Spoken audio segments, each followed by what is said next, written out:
Grace, are you there? Can you open the door? She frowned at the noisy voice. It was the usual voice of her mother-in-law. She wished for a bit more consideration. She had been enjoying her comfort. Open the door. Wanting to avoid troubling the neighbors, she reluctantly opened the front door. You can't even have children, yet you think it's okay to just walk out on everything? As a wife, that's unforgivable. Her husband, his mistress, and her mother-in-law were all gathered together. What? Considering the new wife and the grandchild that's on the way, we'll take this house as part of any property division. Please leave. Yes, please leave right away. That's right. Farewell, you infertile. They said it without any hesitation. They didn't realize what they were misunderstanding. My name is Grace. I am a 43-year-old office worker. My husband, Cesar, is a year younger than me. We wanted to naturally have children, but it never happened. After many discussions, we chose to live with just the two of us. I have no regrets. Since getting married, we've lived in an old but convenient one-bedroom apartment. While living modestly, we save money for our own home. I recently transferred to the planning department at work, which I had always hoped for. The tough job in sales paid off, I was promoted smoothly, and I've become trusted within the company. For me, without children, my work is my passion. However, my husband was in a different situation. What? You quit your job again? Yes. Why did you do that without any discussion? I was lost for words due to the shock. I refused a transfer, and my boss became annoyed. And you decided to quit because of that. That's what happened, but actually I'm at a loss. I was unjustly fired. I sighed. In that case, you should sue for compensation. No, I don't want to make a big deal out of it. Why not? I understand. In reality, it wasn't an unjust firing. This is a problematic habit of his. He can't keep a job. It's not that he's unserious, but he suddenly gets fed up and quits. Every 2 or 3 years, changing jobs has become the norm, and each time it disrupts our household budget and our rhythm of life. As a partner, it's hard to say he should endure even the tough jobs. However, we're already in our 40s. Frequent job changes only increase the drawbacks. There are times when I feel fortunate we don't have children. My support alone won't be sufficient for a family with children. If something happens to me, will he be able to support us? I knew this, but as time passes, reemployment doesn't progress as expected. The timing is certainly bad, but age and past career history are also factors. He can't hide his irritation. He doesn't do any housework and just stays at home sighing all day. If he has time, he should at least tidy up the room he messed up. I think I have more right to be irritated. I felt like complaining about something. The house was small, and there's no escape, which made it tough at times like these. I tried to calm down. Fighting wouldn't accomplish anything. I held back my complaints and watched how my husband was doing. The job he eventually secured was a contract position at a factory. It wasn't what he hoped for, but it was better than being unemployed. Let's move forward step by step again. We can overcome this if we're together. That's what I was thinking when I received a call from my mother-in-law. Hello, is this Grace? Mother-in-law, what's the matter? I've heard that you've been cold to Cesar. What? I was so surprised that I let out a strange sound. I didn't know what she's referring to. Are you being harsh to Cesar, who is hurt from being fired? Please wait, mother-in-law. That's not the case at all. What in the world is she talking about? I want to ask her the same. Did you harshly tell him to find a job quickly or clean up? I didn't understand how it came to this. It's true that I have indirectly mentioned things like, "It would be nice if you could find a job soon, or please clean up the mess you made." However, I never spoke in a commanding tone. This is also one of my husband's troubling habits, reporting everything to his mother as soon as something happens. Moreover, he tends to exaggerate the facts. It's also a problem that my mother-in-law always believes him immediately, but I wonder when she will finally let go of her child. That's unfair. Caesar wouldn't criticize you, would he?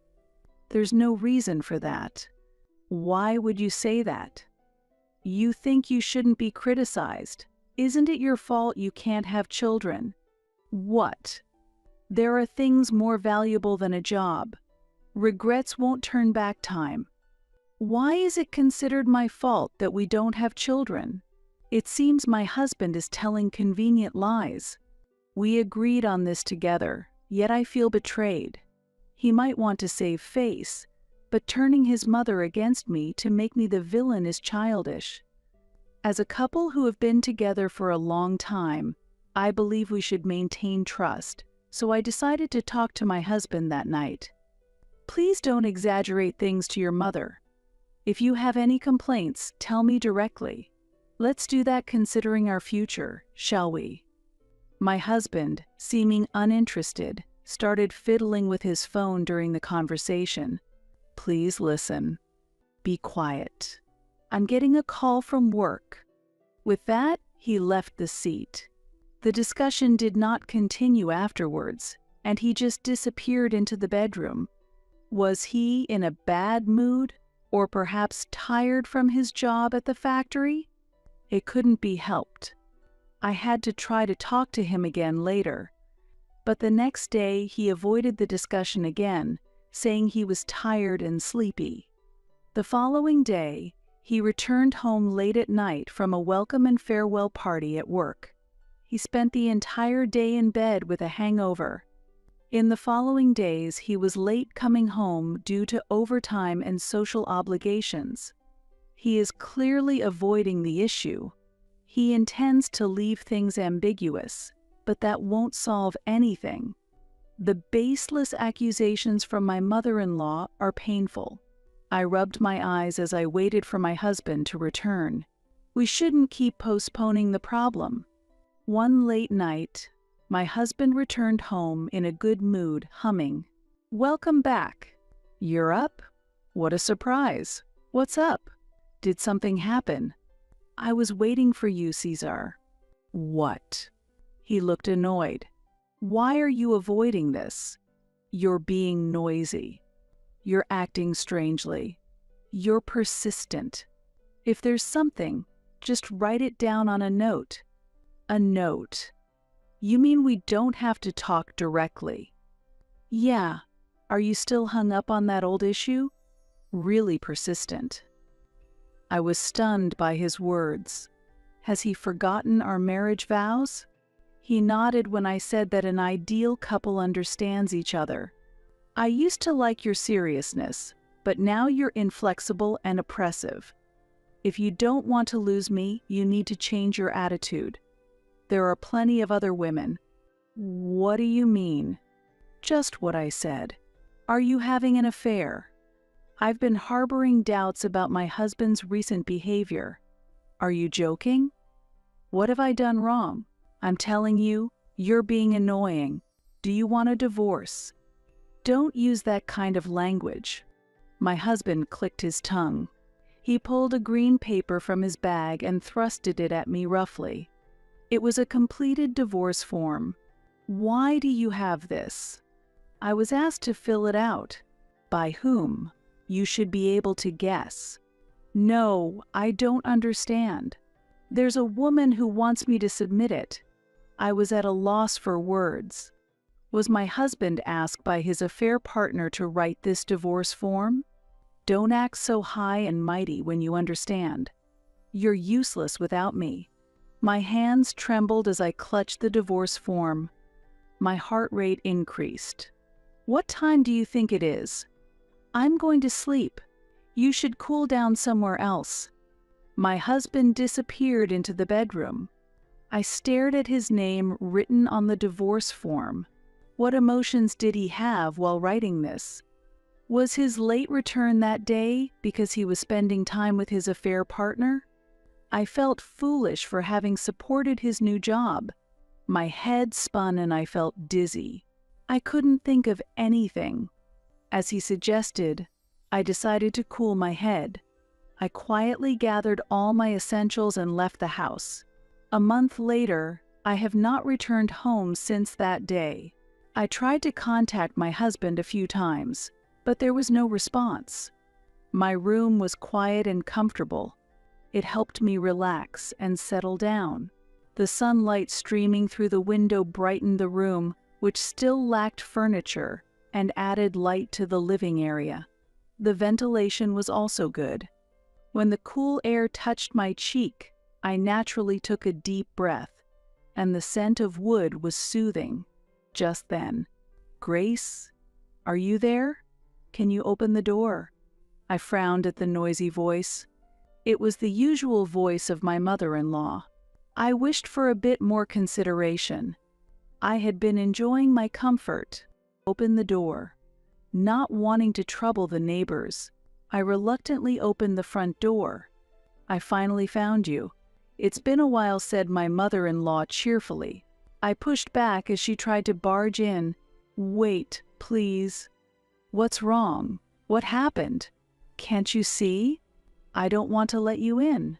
"Well, you're quite something, aren't you?" Surprisingly, my husband was standing behind his mother, who is the young woman next to him. "The new house smells nice. I like it. It's lovely." The three of them tried to enter the house as if it were the most natural thing in the world. It was incredibly audacious. "Wait a minute. How did you find out where I live?" "Why do you ask that?" "Answer my question first. Why are you being so harsh with Caesar?" "What? Leaving everything and walking out of the house like that is unacceptable for a wife. Moreover, the reason being you don't like Tana." "Tana. So that's the young woman's name. I see. My mother-in-law approves of her. Did she say I left the house?" I felt forced out, practically evicted when my husband told me to leave. My husband, standing close to the young woman, looked at me provocatively. "It's a pretty good house. The number of rooms is suitable, and your taste in interior isn't bad either. I'll forgive you for buying a new house on your own." "What? But it's impossible for us to live together. Your infertility has been frowned upon by society." "I'm sorry, what do you mean?" "You should be grateful for the time we spent together." "What?" I was confused and unable to understand what they were trying to say, tilting my head in bewilderment. "Caesar, Tana looks tired and wants to sit down." "That's right. Sorry, Tana." "Grace, provide Tana a place to sit inside the house." "What? No." "What? Didn't you know? Tana is pregnant with Caesar's child." "Pregnant? I hadn't heard about that." Yet, surprisingly, my heart remained calm. I wonder why. Was it because the succession of shocking events has numbed my sense of reality, or have my emotions become paralyzed? Pregnant women should be respected, you know? It might be hard for someone who is infertile to understand. Is that so? Haven't you realized yet? We've decided to accept Tana as family instead of you, Grace. We want you to give up this house as part of the property settlement and leave. Yeah, get out quickly. Yes, it must have been hard for you, being infertile. They said it without any hesitation. They didn't realize their own misunderstanding. I cannot give this house as part of any property division, especially since it is my own house that you are asking me to leave from." "What? Moreover, we are already divorced, aren't we?" "What? My husband and mother-in-law were shocked. Was it really that surprising?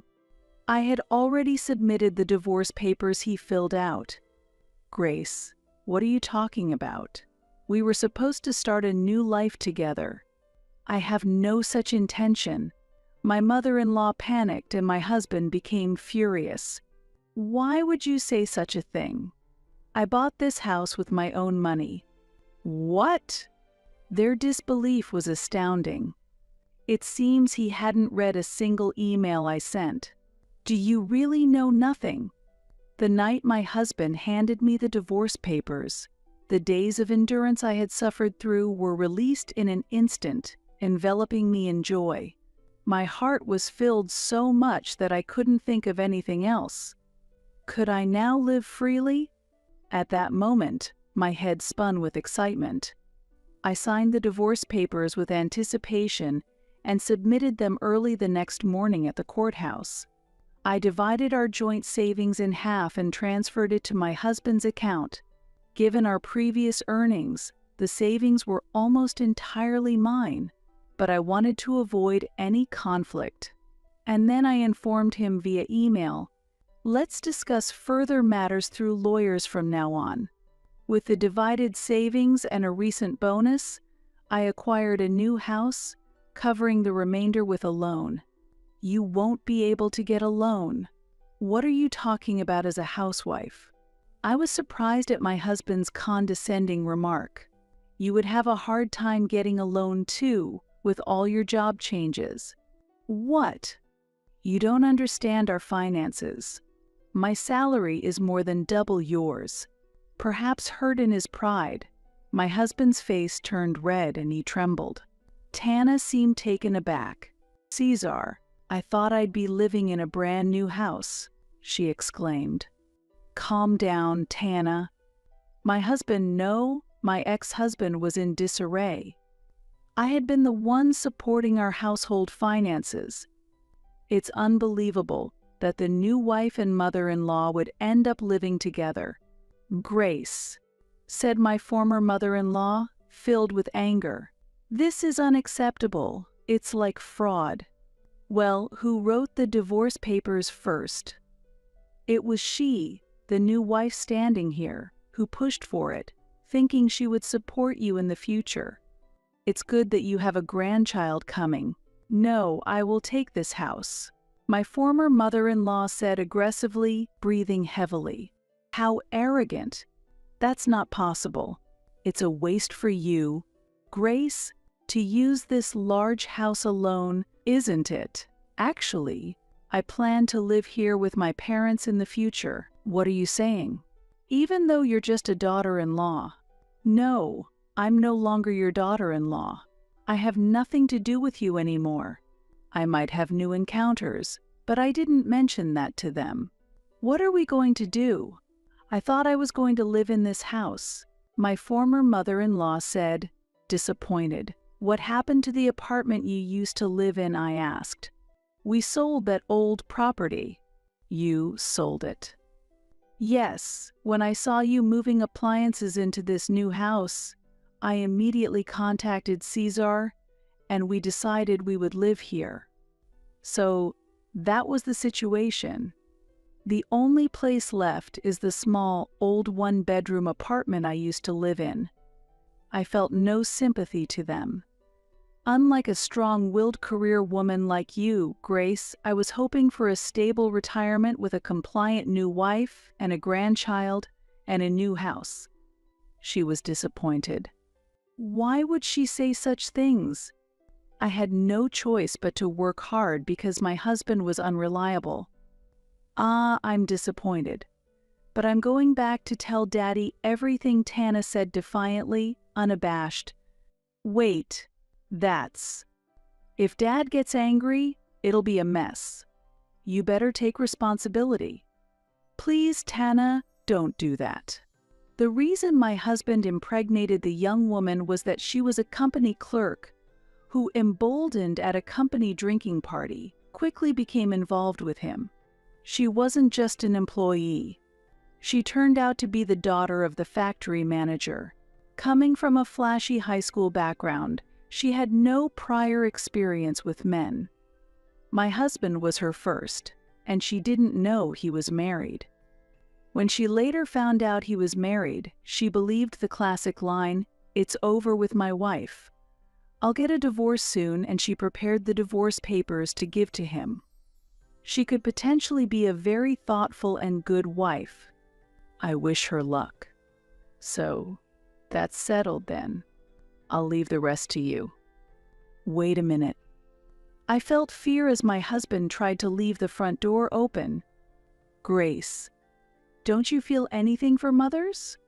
What do you think about the life that's about to be born? Grace, if you can't pay the property division, give this house as a gift for the baby's birth.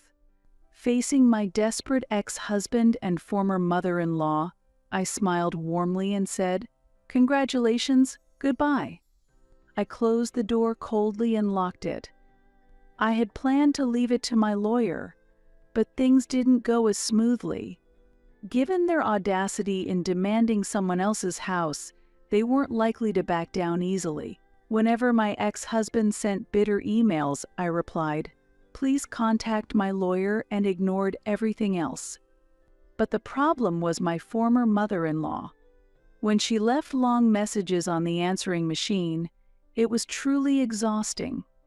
"Because of you, Grace, I have no house now. At least find me another apartment.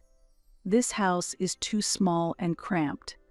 When I tried to get the new wife to do household chores, she told me to do it myself. What should I do now? I often feel like deleting these voicemail messages right away, but they might be useful, so I've decided to save them. The demands may increase. After all, they are quite intrusive people. One day, a visitor appeared at my home unexpectedly. The doorbell rang without any prior appointment, and thinking it could be my ex-husband, Caesar, or his mother, I clutched my phone, debating whether to call the police as I opened the door. However, a man with piercing eyes and a stern face stood before me. I tensed up. I felt like I had seen him somewhere before, but I couldn't possibly know such a menacing man. It might even be a scam disguised as door-to-door sales. "Who is it?" "I'm Smith, the factory manager." Hearing this, I suddenly remembered. He's Tana's father, the factory manager. I remembered that she had been trying to discuss this matter with her father. Caesar and Tana appeared behind Mr. Smith, both smiling. It seemed they had brought a powerful ally. "Please, Dad, tell her. Father-in-law, please teach her a lesson." Mr. Smith's face was marked by frowning and his lips downturned in anger. I was contemplating how to handle any demands for compensation or support for the pregnancy. I decided to call the police and was looking at my phone when, at that moment, this time, "Yes, what is it?" Mr. Smith said very loudly, "I'm truly sorry." After saying that, the factory manager, Mr. Smith, grabbed the heads of my ex-husband, Caesar, and Tana forcefully, apologized to her properly. "What?" "It hurts. My neck is going to break." "Dad, what are you doing? This isn't what we talked about." I watched the scene in astonishment. What was happening? Don't misunderstand. I brought you here to apologize to her. What? "I'm truly sorry. I heard that my daughter stole your husband and then even demanded your house." "Yes, that's correct." Caesar and Tana began to look unsettled. "Dad, you knew about this." "Yes. All that talk about being deceived or having your house taken away was all lies, wasn't it?" "Where did you hear that?" "Your mother told me everything." Mr. Smith, visibly angry, clenched his teeth. According to him, my former mother-in-law had been pressuring him, saying, "Now that your daughter has taken my son, we should get along as relatives, in various aspects. You can satisfy us by buying us an apartment. Of course, you are free to visit any time." Of course, Mr. Smith firmly refused. I was dumbfounded by such audacity. The person who said that was my former mother-in-law, always making convenient stories. I am disappointed in you and your mother. How could this be? I love only my wife. Stop this nonsense. Stop it, Dad. You're scaring me. You're the same. What? Just because you're my only precious daughter doesn't mean you should act spoiled. Both of you are useless in the factory.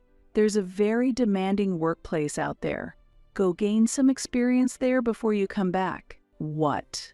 Mr. Smith said this to my ex-husband and Tana, and then turned to me. Does this suffice as an apology? Yes. But why are you doing this? Let's continue to keep in touch. I was utterly confused about what was happening, stared at his face, and then it dawned on me. Yes, it was a long time ago. He was the head of the administrative department of a company I used to deal with when I was in sales. I'm truly sorry for not recognizing you. Due to a business merger, I'm now managing a newly built factory. It's understandable you didn't recognize me. I see. I couldn't believe it when I first learned your husband was working at our factory. Mr. Smith seemed troubled as he looked away. Is my ex-husband causing any problems? He has a poor work attitude, doesn't learn his duties, and takes days off without permission. The image of my ex-husband not taking his work seriously came to mind, but it wasn't surprising. No longer his wife, I could do nothing but offer a wry smile in response. We plan to retrain him from scratch. He won't be coming back here anymore. My ex-husband shrank back, and Tana looked offended. You were always good at training new employees, weren't you? Yes, very strictly and thoroughly. I'll support from afar. Even with the factory manager's influence, my ex-husband's rehabilitation looks doubtful. Ultimately, he needs to make a fresh start and put in the effort himself, especially for the sake of the innocent child that is on the way. There is one thing I regret not clarifying: the misconception that the infertility issues were my fault. Long ago, we visited a hospital together to investigate the cause of our infertility. There was no issue found with me, but my husband was diagnosed with a sperm problem. Although it was said that natural conception would be difficult, it was not impossible. The fact that Tana became pregnant from a single encounter with my ex-husband could be seen as miraculous. Or perhaps it was just fate, or maybe he wasn't the father at all. I don't know, and it doesn't matter to me anymore. I also received a follow-up from the factory manager during a business update. Ultimately, the couple and my former mother-in-law lived in that old, cramped one-bedroom apartment for a while. They were told by the factory manager to try and make it on their own as a condition to live together with him in the future. Although they pledged to save for the baby and commit seriously to their jobs, Tana quickly became unable to cope with the new lifestyle. It was just as I had anticipated. My husband may not realize this since I used to manage our finances, but living on his income alone is extremely difficult and perhaps impossible. If the three of them live freely without saving, the money split at the time of our divorce will quickly run out. Tana returned to her parents' home after giving birth and never came back. Meanwhile, my ex-husband grew to dislike his job and quit. In a panic, my former mother-in-law demanded her daughter and grandchild back, which led to her visiting the factory manager's home and subsequently caused a disturbance that resulted in the police being called. Truly shameful. Everyone is too selfish. However, it's no longer my concern, so I refrained from asking for further updates. I wish Mr. Smith the best. My new home is very comfortable. Being alone can be lonely, and sometimes I worry about what I would do if I fell ill, but having my husband around never really made things better. Living alone isn't different from what I've been doing all along. I always believed that spouses should support each other, but in reality, it was just my husband relying entirely on me. The absence of someone who was never truly needed has not caused any inconvenience. 7 years have passed, and my parents, whom I brought from my hometown, now live with me in my well-acquainted home. Additionally, a former colleague from my sales department days also lives with us. He was once a top competitor of mine, consistently excelling in performance. After I moved to the planning department, the competition dwindled, and it seems he missed our occasional encounters. I felt the same way. Knowing about my divorce, he promptly proposed a relationship, and now he has become a husband in whom I can place my complete trust. Having worked together for a long time, we can talk about anything without reservation. He is an ideal partner. I look forward to continuing our life together.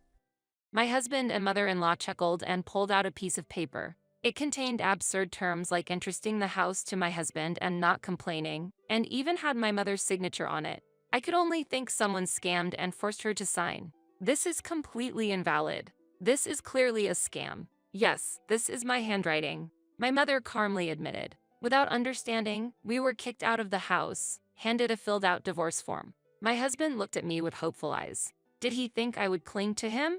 I will never look back. He will understand eventually. As I clenched my teeth, my mother muttered beside me, "This is happiness." My name is Jessica. I am a 53-year-old housewife who works part-time. Lately, my main issue has been severe hand eczema. My husband is a businessman. We live at my parents' place together with them. We have no children. However, a bigger issue troubles me more than my eczema.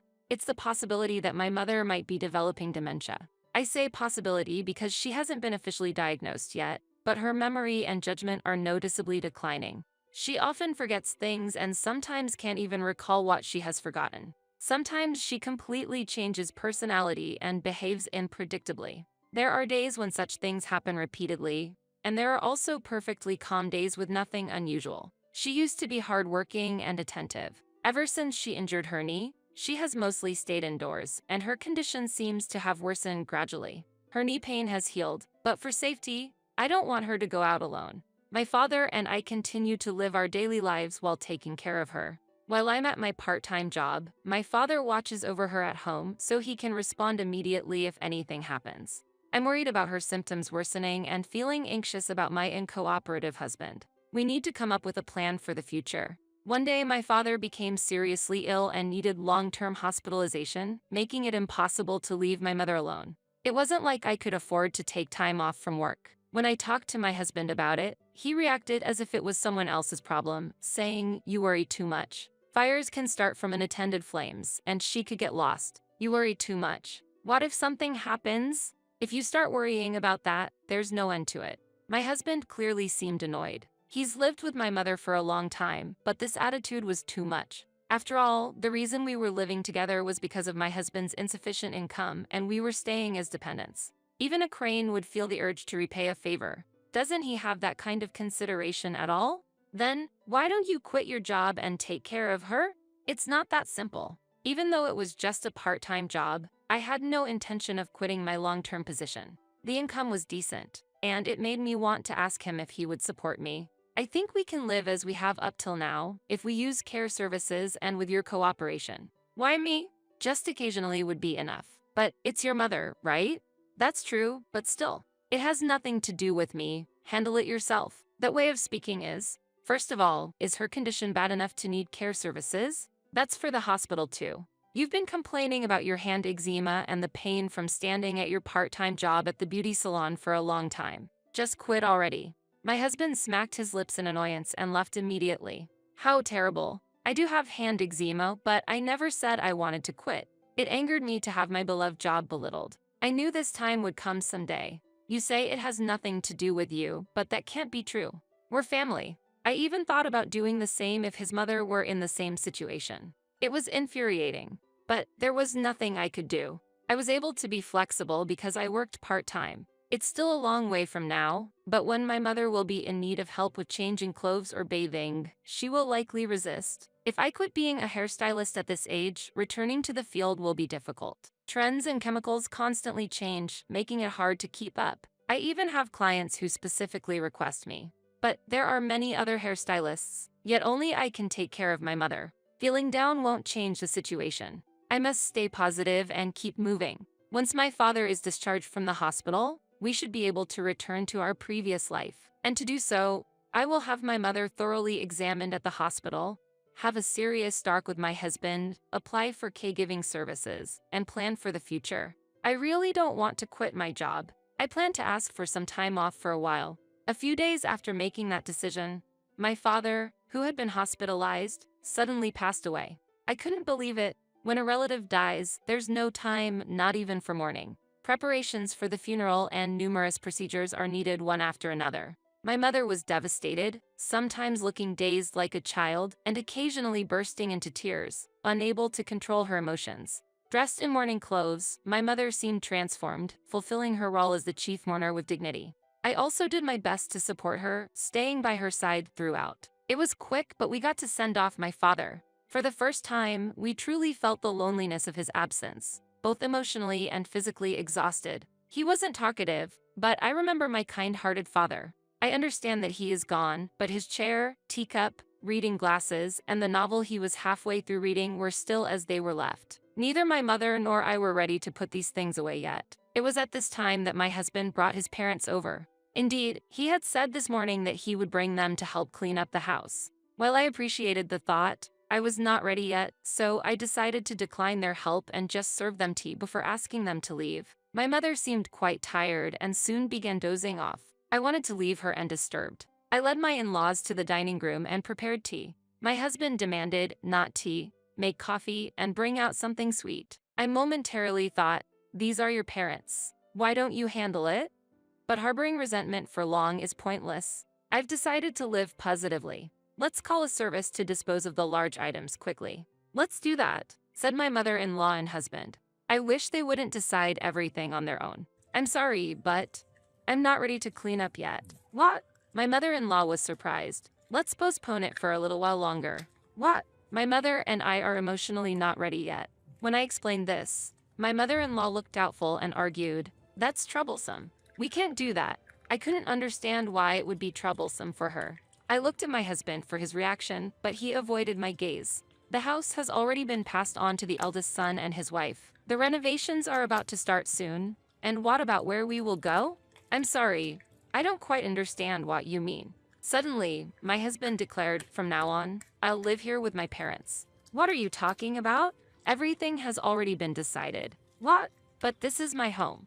I was bewildered, and my husband wouldn't look me in the eyes. Jessica, didn't you know? My mother-in-law joined as if it were obvious. I did tell you. You probably forgot because you were busy with the funeral, my husband stated calmly.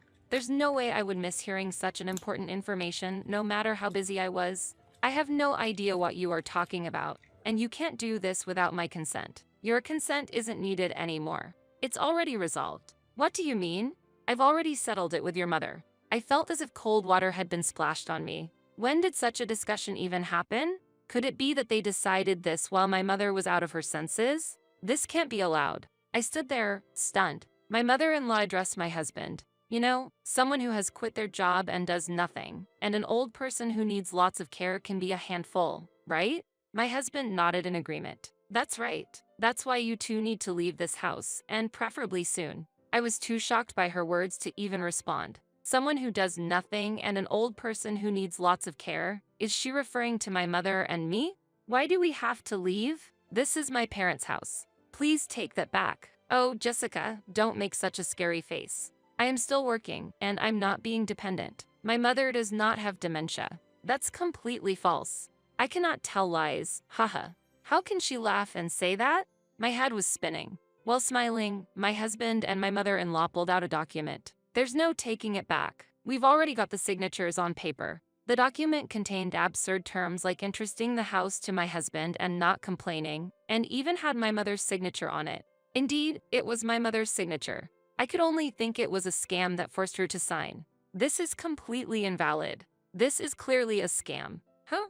Did you make her sign this while she was not in her right mind? That's invalid. What are you talking about? You just said that she doesn't have dementia.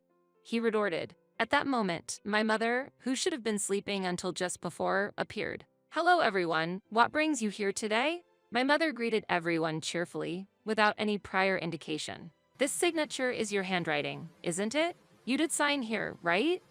My husband suddenly pressed my mother. Yes, this is my handwriting. My mother smoothly acknowledged. This is a despicable tactic. Now that you understand, pack your things quickly and leave the house. Impossible. If you continue to stay here, I'll call the police for trespassing. I was threatened. This situation was too unreasonable. Without getting to the bottom of it, we were driven out of the house, while holding a completed divorce form. My husband looked at me with a smirk, as if expecting something. It was as if he thought I would cling to him. I tried hard not to meet his eyes, holding back my anger. When leaving the house, I wanted to take at least one of my father's belongings, and what I managed to get was a pair of leather shoes that were at hand. I remember how lovingly my father had cared for them. Though men's shoes may be of no use, it was better than leaving with nothing. My mother and I got into the car and just kept driving aimlessly. Anger towards my husband and his parents, sadness over what I had lost, and a vague sense of anxiety mixed together. Carrying an immense sense of despair, I wondered how my mother and I would go on from here. It seemed impossible to have hope anymore. I couldn't stop my tears. Then, my mother, who had been quiet all along, murmured softly, "This is happiness." Even after my father's sudden death and being driven out of the house, my mother expressed emotions opposite to mine. Could she be confused? Complex emotions different from anger welled up in me, and I found no words to reply. But my mother continued, "It feels refreshing. Unnecessary things naturally drift away, and you don't hold any regrets, do you? But I do have attachments to my childhood home." When I responded bluntly, my mother laughed and said, "That old, big house is falling apart. Why do they even like it? It's hard to maintain and dispose of, but it's lucky that they're taking it off our hands." Her optimistic attitude was surprising. I wanted Dad to live longer. "What are you talking about? It was better this way. I didn't want to make your father sad. What about the furniture and appliances that you liked and chose? Aren't you sad to let those go? We can just buy new ones. That's the fun part. Aren't you upset being called a senile old person? That's a path everyone will follow." What the? Even though I felt like we had lost everything, my mother was remarkably calm. Annoyed, I thought that she would probably forget what was said today very soon. "I'm truly happy when you're by my side," my mother said. "If you weren't here, maybe I would have followed your father." She added, "Mom, don't worry, it's okay," she said, and then she started dozing off again. She was childlike in her innocence. Yes, it's enough that I remember the things my mother forgets. Although I'm not fully recovered yet, being with my mother makes me feel like I can manage somehow. Right after that, I received a message from my husband. "If you beg me, I might forgive you. It shouldn't be a problem to put your mother in a facility," he said. Huh? He might forgive me? Did I do something wrong? It was clear they intended to treat me as a maid. Not wanting to talk anymore, I answered, "That's fine," and ended the call. After that, my mind cleared up. Actually, I no longer needed my husband. I explained the situation to my part-time job and decided to become an independent hairstylist. Using my savings, I acquired a used single-family home in the town next door. That house had previously been used as both a residence and a hair salon. The owner of my part-time job helped arrange the purchase, and I got it for an unbelievably low price. The place allowed me to work while taking care of my mother at home. The owner also greatly supported me when I needed equipment and renovations for the shop, saying, "Jessica has supported us for a long time." That kindness deeply touched my weary heart. I used up all my savings for the opening, but I had no regrets. I had given up on owning my salon because my husband was against it, but it was my long-held dream. Whether I'll succeed is unknown. The anger towards my husband and his parents hadn't completely disappeared. However, the business helped distract me from those feelings, and the excitement of new challenges outweighed them. I won't look back. I have finally opened my own hair salon, a dream I've held for many years. My mother helped with cleaning and laundry at the salon. She enjoyed gardening in her free time. Talking with neighbors became part of our daily routine. It really helped that they promoted the shop. The time I spent daydreaming also decreased. Just as my new life rhythm with my mother calmed down, I received a message from my husband. "Why aren't you contacting me?" "What? I said I would forgive you, didn't I? Come back home immediately." "What are you talking about? Don't be stubborn when you're struggling." My husband scoffed as he spoke. I tilted my head. "Am I really struggling? Me? Where did you hear such a rumor? I heard you opened your own salon. It's impossible for an older hairstylist to manage alone, especially with a mother with dementia. That must be tough. I've worked as a hairstylist for a long time and had many regular customers. My salon was located in the center of a residential area, so it was not uncommon for passersby to stop. I wish he would stop with the baseless speculations. In fact, I was making much more now than when I was working part-time. If there's nothing more to discuss, I'm hanging up. Wait for me. What?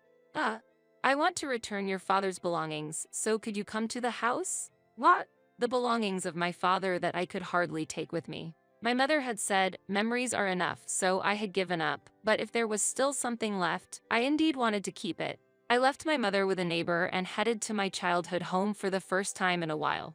At that moment, I had forgotten how terrible my husband had been and was even feeling thankful for some reason. The scene at the entrance of my childhood home was bizarre, with unnecessary cardboard boxes piled up and mud and dead leaves left as they were. I was surprised to see the house so dirty, and my ex-husband came out from inside. Hey, long time no see. I'm short on time. Please hand over the belongings quickly. Come in and take them. It had been a long time since I returned to my childhood home, and it was so dirty that I hesitated to even take off my shoes. It's troublesome with things scattered around. Mom can't clean it up. In the previous residence, the wife of the eldest son was in charge of cleaning. While he complained, I wondered why he wouldn't clean up himself. He was still a person lacking compassion. But that was irrelevant to me now. I no longer had any attachment to a residence ravaged by others. What used to be the living room had now become my husband's sleeping area. It was quite messy, with remnants of snacks and drinks scattered about, and an unpleasant smell lingered. It made me not even want to breathe. This is filthy. I said it without thinking, and my husband responded, right? That's why you should come and clean. Suddenly he said something absurd. Really, if you had apologized earlier, it wouldn't have gotten this bad. What? For $15 per hour, you could clean up. It's a good deal, you'd make some money too. The smiling face of my ex-husband was right in front of me. Yes, he thought I was struggling with money. It didn't seem worth arguing, and I wanted to get away quickly. I refuse. Please hand over my father's belongings now. That. It seems my mother accidentally threw them away. So that's what was going on. I wasn't exactly suspecting a lie, but it was a gamble. And indeed, it was disappointing. Disappointing. But this made my decision clear. I had nothing more to expect from this residence or my husband. As I was about to leave, my husband blocked the way. How annoying. Please move. Wait, don't be mad. It's okay for you to come back, just you. What? Really? You're such a bother. You should have just complied. Listen, this is your last chance. I don't understand. What are you dissatisfied with? If you need a maid, you should hire someone else. Hey, don't get ahead of yourself. What can a part-time worker do? I felt insulted. It was ridiculous. Had he forgotten? I worked part-time because he disliked it. He didn't like it when my income increased. I supported him so he could focus on his career, but now I was fed up with being looked down upon as just a part-time worker. You're in the way. What? I said you're in the way. You can't do anything with your meager salary. What? Ask your beloved mother to clean. Stunned, my husband watched as I left the house. I feel lighter. Seeing my drastically changed home, I no longer felt any attachment, although I was disappointed that nothing was left of my father's belongings. It was better than being held captive by it. The look of surprise on my husband's face was something to see. Now, let's go home quickly. My mother is waiting. Later, I received a job offer from the owner of the beauty salon where I used to work. It was for a mobile beautician role, providing home visit services for clients who need care and can't make it to the salon. I registered with the local government and visited homes upon requests from community residents. Sometimes, work was also required at care facilities. There are hairstylists who specialize in this service. Since I also had repeat customers at my own salon, taking on this job once a week would be manageable. However, I had a mother who I couldn't leave alone. Lately, she's been well, but she didn't like going out often. Why not? I'll come with you and help out, my mother suggested when I was pondering. I usually thought of an assistant as an apprentice hairstylist, but this was an eye-opening idea. That's right. We could go out together. The doctor said the same thing. Actively interacting with society and living an active life is optimal for preventing dementia. It's important not to just worry, but to try things out. So, I decided to take on this job a few times a week, while at clients' homes. My mother helped with tidying up and served as a conversation partner for the clients, greatly aiding as an assistant. She was active and attentive, just like she used to be. No more absent-mindedness. Then, one day, my husband showed up at the salon. What did you come for? While it was inevitable that the location of my shop got known, would he intentionally come to show malice? When will he stop being a nuisance? As if to protect my mother, I hid her behind me and held my phone ready to dial 911 to call the police. Could you give me a shampoo and cut? Don't fool around. What do you want? You see, I received an eviction notice from the real estate agent. What? You sold that land and house, didn't you? I can't think of any such thing. What do you mean? They thought it was an abandoned house and sent a cleaning crew. This is no joke. So that was it. It was my mother's doing. My mother had let go of the family home. Or had the change of ownership she mentioned before been completed? Wait a minute. The only thing my mother signed was that suspicious contract. Did you think that homemade documents settled everything? I thought you were incompetent. But not to this extent. I'm at a loss for words. Give it back. That's my house. And it seems the demolition has already started. I don't know anything about that. Are you going to kick my elderly parents out of their home? You dare say that after you took my mother's house. I don't care. Then I'll make this house my own. Owning a salon and having a maid, isn't that perfect? My husband opened the door to the house attached to the shop. Don't enter without permission. Just as I was about to call the police. What? My husband suddenly calmed down. What's this? Pointing to the leather shoes of my father left in the entrance, he asked with a trembling voice. Is there someone new already? This morning, I had taken them out of the box on a whim and felt like polishing them. He probably didn't realize they belonged to my father. Well, that would be expected. The husband who didn't notice when I cut my hair by 8 inches wouldn't remember whose shoes those are. Are you cheating on me? Even though I'm still here. Huh? We've been separated for a while. Who is it? I can't forgive this. My husband turned red with anger. Can't forgive? What does he mean by that? What is he thinking? I smirked inwardly. Perhaps it wouldn't be so bad to scare someone who behaves so selfishly. Are you ready? Are you prepared to face what's coming? You should know from those expensive shoes. Half-heartedness will lead to painful consequences. I stared intently at my husband's face. He was sweating, his eyes darting around, unable to hide his agitation. I can't believe that my cowardly yet prideful husband was really prepared for this. You're awfully quiet. What's wrong? Should I call him now? What? Call? What? Is someone there? Hey darling, can you come here, please? Goodbye. My husband ran off like a whirlwind. My mother covered her face with her hands, trying to suppress her laughter. Ahaha, look, how fast he can run away. I felt a sense of relief, my tension going away. My mother kept laughing. Ahahaha, I wonder who did you call? Your acting was marvelous. Hearing this, I also started giggling. I doubt my husband will come here again. Thank you, Dad, for your help. It was, of course, my mother's doing that our former house was sold. You wouldn't really go through with changing the ownership, would you? Did you know everything?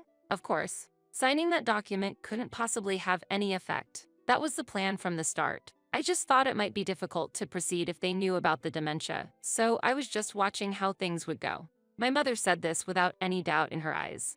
I was surprised she was aware she had cognitive impairment, but then she added, lately, my mind has become clearer as if the fog had lifted. I think I'm getting better. I still forget things, but I've always been like that. But to easily give up our home. Oh, it was your father's idea to sell that house. The plan was to sell it after you both moved out and then move to a convenient apartment near the station. Really, life doesn't always go as planned, does it? That's true. Reflecting back, the signs of dementia began to appear when my mother started to become housebound. Being naturally energetic, she seemed suited to interacting with people and staying active both mentally and physically. I hope she continues to stay healthy. I have to earn my own pocket money as an assistant, she said, so it seems I don't need to worry for a while. As for my ex-husband and his parents, they tried to return to their previous home but were not welcomed by the eldest son and his wife, given the difficult personality of my mother-in-law who disliked cleaning, and my self-centered and unhygienic ex-husband. It's no wonder they were refused. The house was already in the name of the eldest son, and they couldn't touch it. The relationship between my ex-husband and his parents seems to have deteriorated, with both sides placing blame on the other. My ex-husband was blamed for losing their place to live. You need to take responsibility. Out of necessity, he bought a used house with an unreasonable mortgage. but knowing his savings and income, it seemed reckless to me. He will have to live frugally to pay off the debt. The new home already looked like a trash house, and they had just moved in. They also got scolded by the strict neighborhood association president for stacking garbage bags in front of the house, and were disliked by the neighbors. They really needed to clean up. Honestly, it's none of my business, and I don't care much, but I hope they don't bother others. And you know what? His parents are still healthy. They should work to support their low-income son. If they don't want to be scolded, they will at least have to clean up by themselves. It should also have good effects for preventing dementia.